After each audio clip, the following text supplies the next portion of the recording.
lagi saya perkenalkan, mungkin nggak usah diperkenalkan juga, beliau adalah Bekti Sutikna. Beliau salah satu trader saham, pelaku pasar di market. Beliau aliran tradingnya lebih ke scalping. Nah, ini yang akan kita kupas nih tentang scalping, tentang sedih senengnya scalping dan lain-lain. Nah, Iya, di sini kita nggak akan bahas tentang Mas Bekti awal trading dari tahun berapa segala macam. Itu kayaknya udah banyak ya Mas Bekti iya. di live-live yang lainnya. Hari ini kita akan lebih dalam, lebih usil nih pertanyaannya ke Mas Bekti. Pertanyaan pertama, Mas, saya kepo. Kan setiap orang kan punya profil risiko masing-masing ya. Dan Mm-mm. seraya bertambahnya umur, biasanya, apalagi kalau udah punya tanggungan, punya keluarga, punya anak istri, bagi yang laki-laki ya, bagi yang pria, itu pasti akan memikirkan instrumen investasi yang lebih aman atau gaya trading yang lebih santai. Nah, ini Mm-mm. kenapa nih Mas Bekti kok bisa oke, saya memutuskan mau scalping karena sepengalaman saya scalping itu resiko digoceknya lebih banyak daripada kita swing trading seperti itu. Boleh dijawab, Mas? Oke, Mas. Jadi memang benar sih ya Mas ya, scalping itu kan kita selalu masuk di berbagai harga, kemudian transaksinya itu ibadah ritmenya lebih banyak. Nah, seiring dengan berjalannya waktu memang semakin kesini kan kita itu semakin tua. Resiko semakin apa ya Mas ya, mungkin mental atau apa tuh pasti ada yang namanya lebih harus kita pertimbangkan. Kesehatan tuh penting banget ya. Tetapi Iya. saya pribadi gini Mas, saya selama 13 tahun ini saya sudah kayak selayaknya tuh saya mengenal seluk-beluk tentang saham, kemudian yang saya lakukan itu sudah ibaratnya saya tuh sudah cocoknya memang lebih ke scalping sebenarnya. Jadi saya tuh kalau ternyata nyimpen saham swing dan sebagainya, itu memang saya lebih intinya tuh saya tuh lebih nyaman scalping gitu. Jadi mau kayak Asik. apapun, jadi udah kayak terbentuk sendiri sih mas dalam diri saya tuh kalau saya tuh lebih nyamannya ke scalping, pengen realisasi keuntungan langsung gitu aja. Jadi tenang, nggak ada was-wasnya gitu. Oke, jadi memang itu terbentuk karena memang berjalannya waktu pengalaman trading ya, akhirnya menemukan scalping yang memang cocok sama mentalnya, cocok sama psikologisnya, cocok sama mungkin cocok sama emosinya juga itu di scalping ya Mas Bekti. Nah, Iya, itu kalau boleh iya. tahu berapa lama sampai nemu scalping itu Mas Bekti? Sampai oke, saya cocoknya di scalping nih, bukan di swing trading. Oke, saya itu sebenarnya scalping itu dari 2009. Sebenarnya udah lama. Dan Wow, saya oke. yakin, sebenarnya banyak teman-teman dari kita itu trader-trader itu tuh sudah melakukan scalping. Hanya saja mungkin dari dulu itu kayak seakan-akan karena identik kalau simbolnya ya kalau seorang investor tuh Pak Lo Keng Hong dan sebagainya itu orang yang scalping itu ya nggak ada yang muncul gitu loh. Nah kebetulan saja Betul. waktu ada kompetisi beda aset saya tuh muncul dengan style ini ya sebenarnya teman-teman tuh udah melakukan lama sekali hanya saja tuh saya tuh yang seakan-akan jadi pertamanya yang seakan-akan hebohnya itu aja gitu. Iya, betul sih apa yang dibilang Pak Bekti. Apa yang dibilang Pak Bekti kalau sebenarnya orang yang trading itu banyak juga yang sukses, bukan cuma orang yang Hmm, investor aja, cuma yang disorot ya Pak Lo Keng Hong ini iya. seperti itu. Yang disorot Pak Lo Keng Hong. Oke, saya nangkep berarti memang ada journey perjalanannya. And then kita langsung ke topik utamanya Mas. How to be a market mover atau inisiator. Oke. Kita kalau saya pribadi percaya, saya pribadi pernah buat video dan punya teori juga bahwa kalau kita mau jadi mover atau jadi penggerak market atau inisiator, kita itu harus buat aksi supaya market bereaksi. Benar. Nah, menurut Mas Bekti setuju nggak? Benar, setuju. Aku setuju banget, Mas. Jadi Setuju. sebenarnya lebih ke ini, Mas. Kita itu kayak semacam membaca sebuah kalau kunci saya, kalau saya pribadi adalah keberhasilan di market itu ketika kita itu bisa mengendalikan diri sendiri, punya psikologis trading sendiri, mengendalikan diri, tidak over trading, punya trading plan dan lain sebagainya. Dan di sisi lain, kita itu kalau memang mau berhasil, kita itu bisa membaca gerakan yang ada di pasar, semacam membaca psikologis pasar. Saya kasih ilustrasi, Mas. Saat ini kan di Padepokan BTS ada cucian mobil, ya kan? Ada cucian Oke, iya. mobil di situ. Itu kalau saya mengibaratkan, itu kalau di situ mobil itu berjejer banyak sekali, bagi orang yang dia itu tidak mau mencucikan mobilnya, dia pasti berpikir, wow, tempat itu laris sekali, ada buktinya mobilnya banyak banget yang di situ, gitu kan? Yang kedua, bagi orang yang mau mencucikan mobil, dia jadi males. Wah, banyak banget, antriannya pasti banyak. Nah, konsep seperti inilah yang membuat saya itu di pasar modal itu sebenarnya kita itu permainan antara bid over itu akan mempengaruhi harga.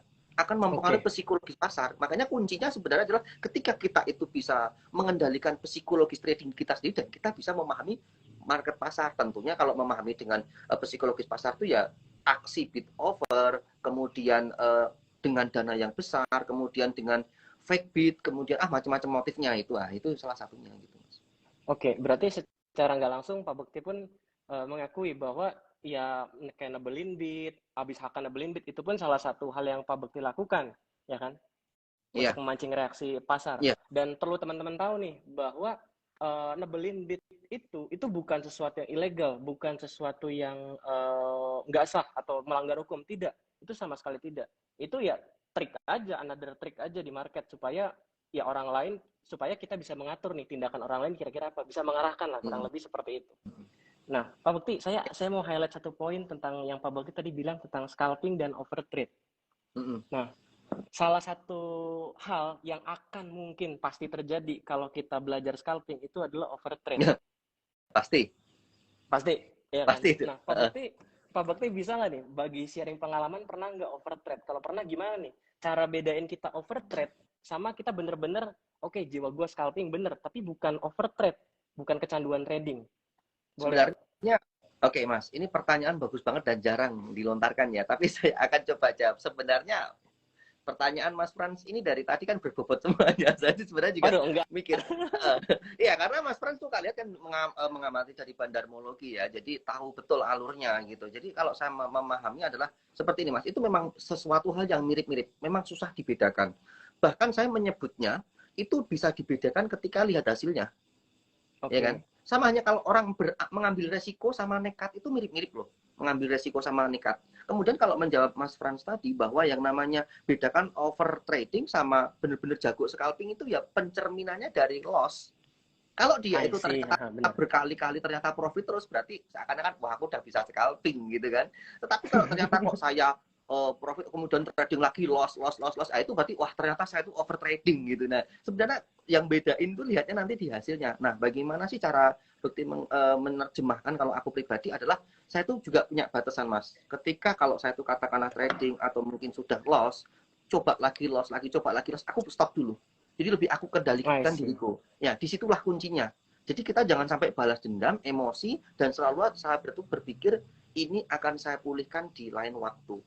Tidak hari sekarang. Kalau saya paksa sekarang, ini yang bermain emosional. Gitu. Setuju. Dari overtrade, hal yang paling bahaya lagi tuh tadi yang Pak Bekti bilang, trading untuk balas dendam. Pokoknya gue harus cuan dari saham ini hari ini, itu bahaya banget. Bahaya itu Mas. Itu bahaya banget. Nah, terus kalau saya lihat di beberapa kesempatan ya, itu kayaknya saham-saham Pak Bekti itu arah semua, Pak. Luar biasa. Nah, kalau boleh tahu Pak Bekti kan tadi ada melakukan aksi menebalkan bid dan segala macam. Ini anyway kalau Bapak nggak berkenan jawab, nggak usah jawab, nggak apa-apa Pak. Bapak sendiri kira-kira pakai berapa akun, Pak? Sebenarnya saya tuh akun ada 6, tetapi nggak saya pakai semuanya. Ada memang yang khusus untuk menampung barang-barang busuk gitu lah ya nyebutnya ya. Jadi ada beberapa kalau ada apa tuh saya tampung di situ. Kadang beli di market nego yang receh-receh bener-bener katakan cuma 10 perak, 20 perak gitu saya koleksi juga. Ibaratnya saya selalu berprinsip kayak mengutin sampah. Siapa tahu nanti kalau dia udah bangun dia akan jadi berlian, kita tinggal jual gitu. Nah, ada juga yang saya pakai itu. Kemudian untuk investasi juga ada gitu kan. Jadi benar-benar saya bagi-bagi gitu aja. Tetapi sebenarnya kalau aktifnya saya cuma pakai 2 sih paling aktif banget gitu. Paham. Itu berarti untuk Bapak gerakinnya itu pakai satu nama, Pak? Atau Bapak misalkan ada teman-teman yang lain yang bantu gitu misalkan? Enggak, Mas. Sebenarnya itu satu nama aja sih. Satu nama, tetapi memang konsekuensinya kalau pakai satu nama jangan sampai terjadi war sales. Kalau war sales itu udah pasti kena kita bisa kena denda ya dari bursa ya. Jadi aku sebenarnya cuma pakai satu nama aja. Saya memang jujur inisiatif saya itu tidak terlalu tinggi-tinggi Mas. Jadi saya itu yang penting gimana caranya, saya itu konsepnya cuan dari scalping. Jadi aku nggak pengen langsung benar-benar yang sampai memaintain banget kayak pakai beberapa akun dengan berbeda nama, terus ini nanti buat menarik, buat ini dan sebagainya. Enggak, aku cuma nama sendiri tapi bener-bener aku pakai buat kayak kombinasi gitu aja. Oke, thank you. Nah, teman-teman perlu digarisbawahi nih bahwa Pak Bekti ini bukan bandar, bukan market maker, bukan liquidity provider.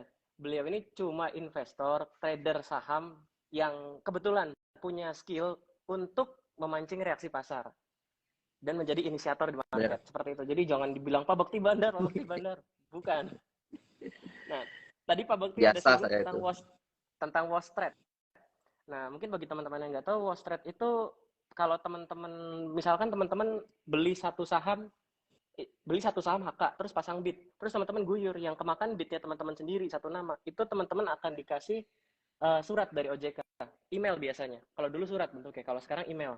Emailnya itu bentuknya, kenapa nih kok makan barang sendiri, kayak gitu ya Pak Benar Bekti? sekali, Mas. Nah, kalau Pak Bekti udah berapa kali kena, Pak? Waduh, saya ceritakan ya Mas ya. Ini biar teman-teman pada tahu tahapan-tahapan saya. Jadi memang kalau resiko dari ketika kita itu trading dengan dana yang cukup signifikan, katakanlah ya sudah eh, mungkin kalau untuk saham gorengan di atas 5-7 M ke atas lah, itu pasti nanti berpotensi bisa kita melakukan wholesale. Wholesale itu apa sih gitu? Itu transaksi jual beli saham di mana kayak tukar menukar kepemilikan, di mana itu tidak mempengaruhi nilai harga barang tersebut gitu. Jadi katakanlah seperti yang Mas Frans tadi bilang, saya beli barang di bid, ya kan, antri gitu kan, tapi langsung saya HK di offer, yang bid ini belum tak cabut, tiba-tiba saya pengen jual lagi dan ini belum tak cabut kena barang saya sendiri. Nah itu namanya wholesale. Kita pasti nanti ada surat peringatan untuk ngasih motivasi dan alasannya apa gitu. Itu pertama. Yang kedua Mas, setahu saya wholesale itu juga bisa ke afiliasi keluarga yang dalam satu kakak. Katakan Ya, iya saya betul. sama istri saya, ya kan? Istri saya itu ngantri di bid, saya udah punya barang, saya jual kena ke dia, kena ke istri saya, itu juga kena wholesale. Nah, itu sebenarnya transaksi-transaksi seperti ini juga dilarang. Bahkan transaksi yang satu nama tapi beda sekuritas itu juga kena. Katakan saya Hmm. pakai YP pindah ke MD, transaksi transaksi jual beli kena, itu juga kena gitu. Itu di situ. Nah, kenapa sih kok bursa melarang? Karena apa? Ini mengindikasikan bahwa nanti akan terjadi gerakan di pasar, tetapi tidak menimbulkan perubahan kepemilikan. Bayangin coba kalau sekarang antri di bid, saya jual ke over, langsung di over tak beli lagi di bid, tak lakukan terus kanan kiri, itu kan menimbulkan gejolak yang ada di pasar. Padahal nggak menukar kepemilikan, itu cuma kayak keluar masuk kantong kanan, keluar kantong kiri gitu. Nah, Yes, dendanya betul. cukup gede, maksimal bisa 15 miliar gitu, dan peringatannya bertahap-tahap ya. Pertama dikasih email dulu ya kan, yang kedua saya pribadi ngalami sampai level tertinggi. Kedua itu karena berturut-turut Mas Frans dulu, saya sampai 6 bulan tuh tiap bulan pasti ada kena itu, karena lupa ya. Motivasi saya selalu saya tanya, saya ketidak sengaja gitu kan, saya beli kemudian saya jual ternyata kena bos sales. Nah itu biasa dikasih peringatan email, kita tulis bermaterai, tanda tangan materai, dan Iya kita betul. kirimkan ke pusat. Kalau fisiknya belum sampai di pusat, akun kita biasanya close, di suspend, kita nggak bisa Di transaksi suspend. jual beli. Nah, nanti sampai saya itu terakhir dapat peringatan kalau sampai ini diulang lagi, saya nggak boleh online trading, harus lewatnya sampai di link room. Habis baru Betul itu, betul. kalau memang itu ternyata masih dilanggar lagi, baru kita bisa denda. Dendanya itu sudah menyangkut ke nominal gitu. Iya, betul banget. Jadi teman-teman harus berhati-hati tuh kalau mau trading, terutama kalau teman-teman menjadi inisiator ya di market. Mau coba-coba nih mancing reaksi market, hati-hati. Masang bid, bidnya jangan sampai ke makan sendiri. Saya pun pernah kejadian satu kali, Pak. Habis itu saya kapok, nggak pernah lagi. Pasti Karena ada tadi, email ya Mas ya. iya ada email. Akunnya bisa disuspend yang ngeri. Dan Iya, yang ngeri kita bisa dilarang untuk trading. benar-benar. Seperti yang tadi Mas Bekti bilang. Nah, tadi Mas Bekti bilang tentang scalping di saham gorengan 5 miliar sampai 7 miliar. Nah, kita semua tahu bahwa setiap saham itu ada penunggunya. Istilahnya setiap rumah pasti ada penunggunya. Pernah nggak Pasti. Mas beli satu saham digebuk atau pasang Wah, bid tiba-tiba diguyur sama yang punya barang? ini kejadian belum lama Mas. Saya kena di Trimegah. Yang Oh, dulu guyur trim. LG langsung dari Trimegahnya sendiri. Jadi begitu saya ambil udah masuk gede, wah diguyur. Kita tahu juga kalau lihat hari ini market Trimegah apa? Sampai arah, tapi ujung-ujungnya digebuk lagi. Saya udah kapok kemarin, makanya kalau Trimegah aku kayak enggak deh, ini pasti nanti ujungnya aku bisa digebuk lagi gitu kan. Aku mendingan nggak masuk gitu. Jadi aku berdasarkan dari pengalaman memang sering Mas kayak gitu, dan aku sendiri menyikapinya yaitu bagian dari resiko. Kalau kita itu memang mau masuk saham, aku selalu berpikir aku siap resiko terburuknya. Katakanlah minus 7% kek, 10% kek, siap nggak gitu. Kalau aku siap dengan dana sekian ya sudah, aku berani masuk gitu. Jadi memang di sini mental juga penting banget peranan untuk scouting ya. Jadi ketika kita masuk selalu saya ukur resiko, kalau sudah resiko siap pasti yang namanya profit itu akan mengikuti gitu. Itu aja sih Mas. Yes, betul. Intinya siap siap loss ya. Kalau trading ya kita bisa kalah ya. Benar-benar. Trading kita bisa kalah. Terus kalau nyangkut ngapain Pak? Nunggu digerakin lagi sama si empunya barang? Biasanya enggak dong. Atau Pak Bekti mancing-mancing lagi supaya sahamnya gerak lagi? Sebenarnya kalau di sini aku biasanya melakukan dua opsi Mas. Yang Ah, pertama adalah memang saya resiko terburuknya itu cut loss Mas. Saya sudah kayak oke. bahasanya tutup mata, ikhlas. Ini aku udah kayak nggak sesuai harapan. Resiko terburukku cut loss. Yang kedua memang kadang saya itu tetap pengen cut loss. Tapi kadang untuk meminimalisir cut loss itu, aku mencoba lagi kadang pakai akun lain untuk menebalkan bidnya setidaknya biar cut loss-nya itu nggak parah banget. Ada naiknya dikit, baru aku mulai Ah, cicilan jual. Jadi paham, tidak paham. mindsetku tuh nggak langsung pengennya BEP, enggak, aku tetap cut loss, tapi bagaimana caranya biar bid ini juga tebal dulu, biar setidaknya tidak terlalu parah lah cut loss-nya gitu. Paham, paham. Betul, betul. Jadi ya kalau mau keluar pun kita kalau punya capability kita apa ya istilahnya? Mungkin istilahnya buy cover kali. Bukan buy cover lah, tapi average Mm-mm. down kali di bawah. Di Average down, bawah benar. nanti supaya naik sedikit kita jual ya udah kita ruginya nggak terlalu besar kan seperti itu. Mm-mm. Oke, keren banget. Terus Kak, ini masalah digebuk, Pak. Tadi kan masalah digebuk sama apa market maker atau penunggunya lah istilahnya apapun itu. Nah, pernah dilawan nggak, Pak? Atau nggak ada kalau udah digebuk ya udah kabur? Aku pernah mas, aku Oh, pernah pernah. bener-bener kacau itu mungkin 2000-an 19 mungkin ya, aku pernah ngelawan mas, bener-bener boncos itu, aduh kayak gak masuk akal itu menurut saya. Jadi bener-bener udah, jadi tragedi pertama itu berawal dari yang namanya aku nebalin bid. Aku udah nebalin bid, udah aku tata rapi, tak kira habis itu aku baru mau ngambil gitu kan, aku nebalin dulu tapi gitu kan, ternyata baru nebelin udah langsung digebuk berstep-step mas. Lah kok 4 step ke bawah dikasih semua barangku, jadi aku malah punya barang banyak banget, ini gimana jualnya. Nah dari situ setelah aku punya barang yang cukup signifikan itu, aku mencoba ganjil bid lagi supaya sebagian tak jual mas, di over. Ternyata Oke. enggak mas, semakin digebuk lagi, wah aku langsung kapok ini, wah habis seperti ini tak jual, ya sudah, resiko terburuk cut loss gitu jawabannya gitu. Oke. Oke, jadi pernah tapi digebuk juga ya. Jadi kalau memang udah digebuk ya udah terima aja kalau Ah, yang nunggunya memang lebih kuat daripada kita ya, Pak. benar sekali, karena memang itu rumusnya memang seperti itu mas. Kita juga harus lihat berapa kapitalisasi nilai perusahaan, terus punya saya sekian, ini belum apa-apanya. Jadi kalau memang tidak sesuai harapan, aku nggak boleh ngelawan. Kalau ngelawan semakin bahasanya semakin bunuh diri gitu kan, mas, semakin Betul. kecantol, semakin uangku banyak terjebak di situ, dan nanti aku akan pusing untuk jualnya gitu.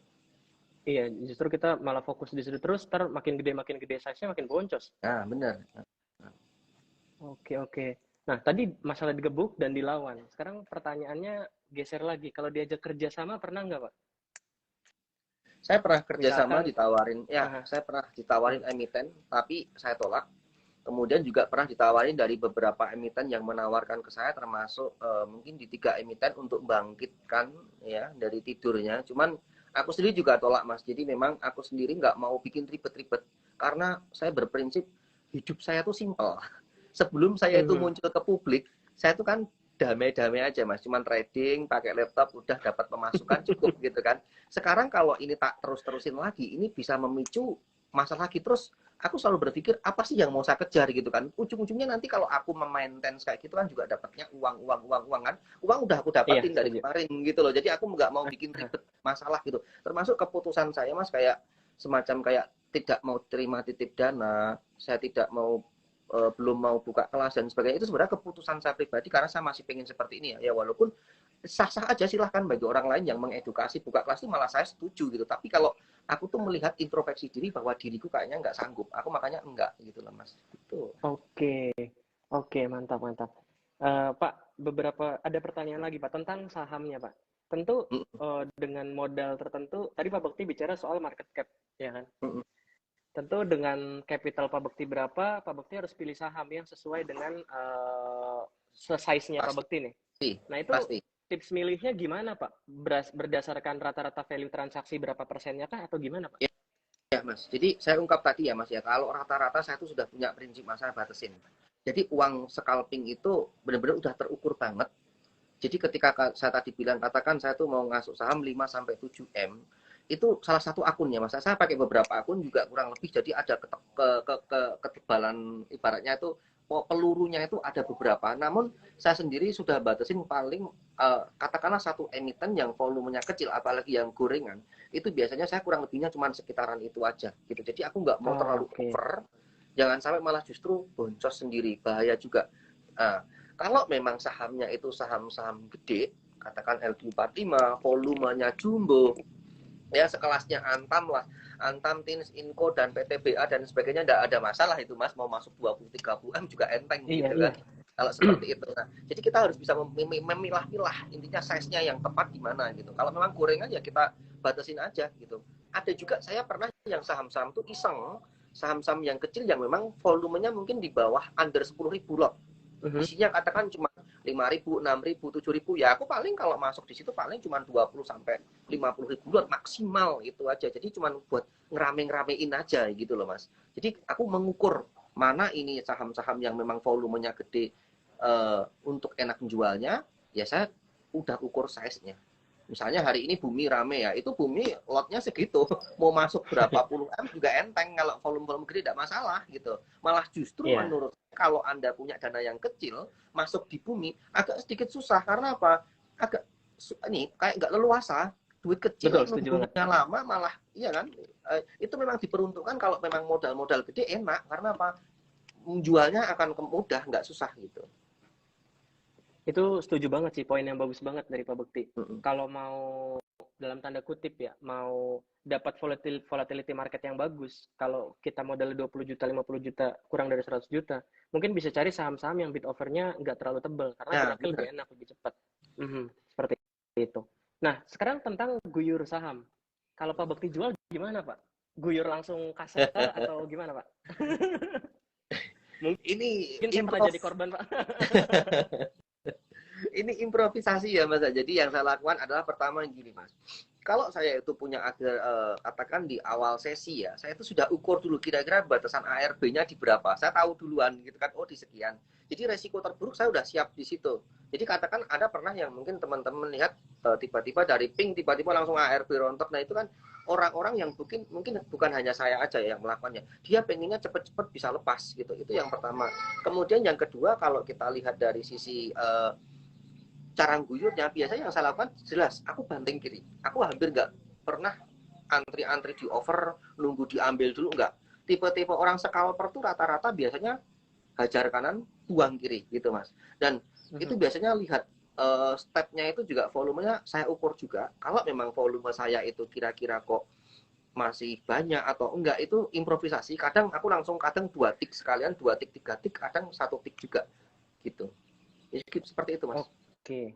Jadi selama ada yang bisa makan di bitnya, ya buang aja, ngapain repot kan? Bener banget. Iya. Intinya gitu.